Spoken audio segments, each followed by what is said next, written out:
Israel mempertaruhkan hampir 3/4 miliar dolar dengan harapan dapat mengatasi krisis reputasinya di dunia internasional, terutama di Amerika Serikat, AS.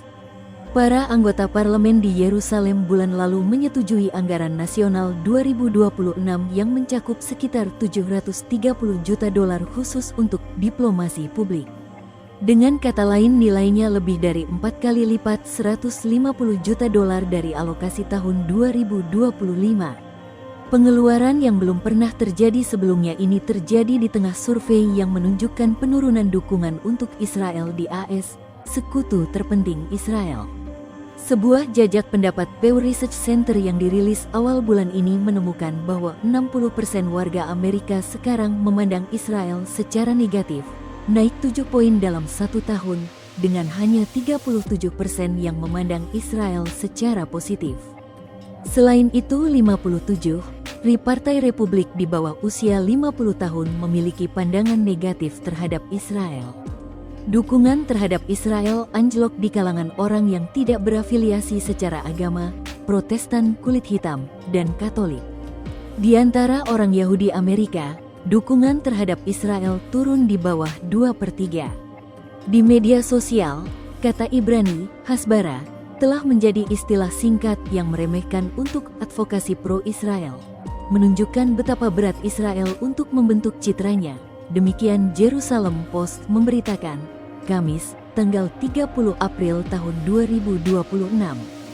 Sementara dukungan Kongres yang mencerminkan penurunan dukungan publik juga mengalami hal serupa.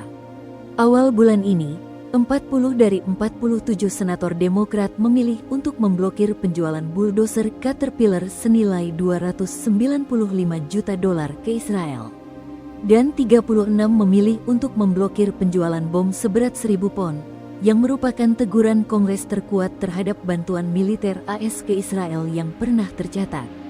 Menteri Luar Negeri Israel, Gideon Saar, mengatakan bahwa negara itu terlibat dalam perang global untuk merebut hati dan pikiran dan harus mengeluarkan anggaran yang sesuai.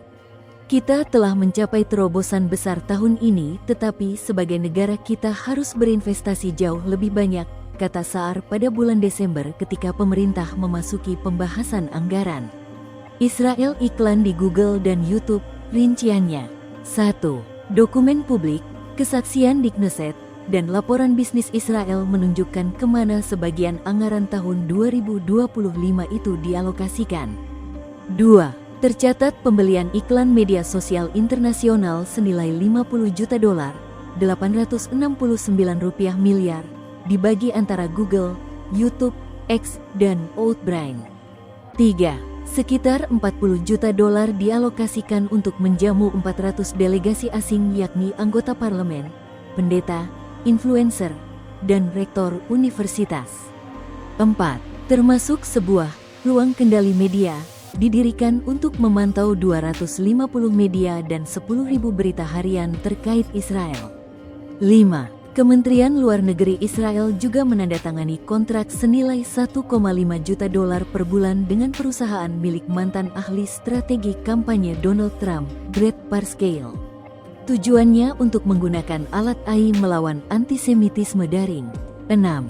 Kampanye senilai 4,1 juta dolar yang ditujukan kepada gereja-gereja evangelis dan Proyek Esther, sebuah jaringan influencer berbayar yang mencapai 900.000 dolar melalui perusahaan PR bernama Bridge Partners.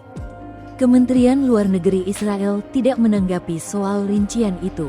Konsul Jenderal Israel Bahar, diplomat tertinggi Yerusalem di Los Angeles sejak 2023, mengatakan dalam sebuah wawancara bahwa sebagian besar uang sejauh ini telah dialokasikan untuk media sosial dan para delegasi. Posnya mengawasi 7 negara barat dan salah satu populasi ekspatriat Israel terbesar di dunia. Kami menerbangkan banyak delegasi ke negara itu, baik itu pendeta, politisi, maupun universitas, kata Bahar.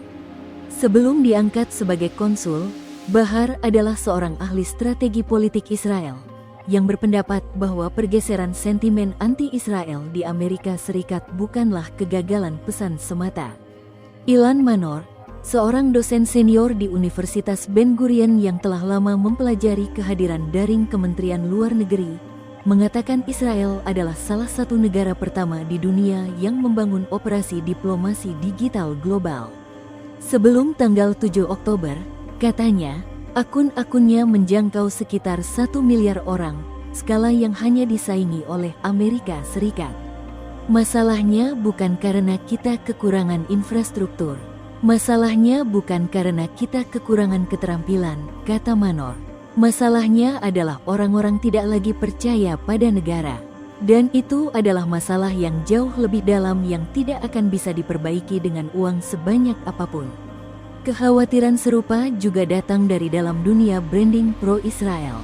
Joanna Landau, pendiri organisasi nirlaba branding Israel yang berbasis di Tel Aviv, FIBE Israel, telah menghabiskan lebih dari 1 dekade menerbangkan para influencer internasional ke Israel untuk perjalanan yang berfokus pada gaya hidup.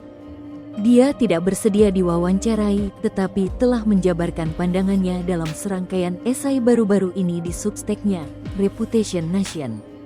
Bagaimana negara lain, Jerman, misalnya, mendanai Deutsche Welle, sebuah lembaga penyiaran internasionalnya, dan Goethe Institute, jaringan pusat kebudayaan globalnya, dengan ratusan juta dolar per tahun, tetapi keduanya beroperasi secara independen dari pemerintah. Inggris menghabiskan sekitar 450 juta dolar untuk BBC World Service dan jutaan dolar lagi untuk beasiswa internasional, juga terpisah dari pemerintah.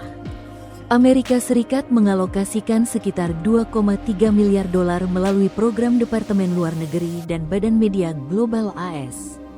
Pengeluaran diplomasi publik Tiongkok telah mencapai lebih dari 10 miliar dolar.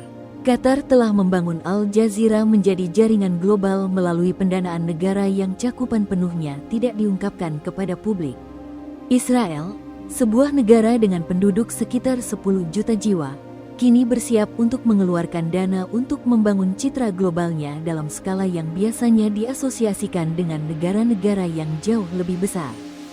Download Tribun X sekarang, menghadirkan lokal menjadi Indonesia.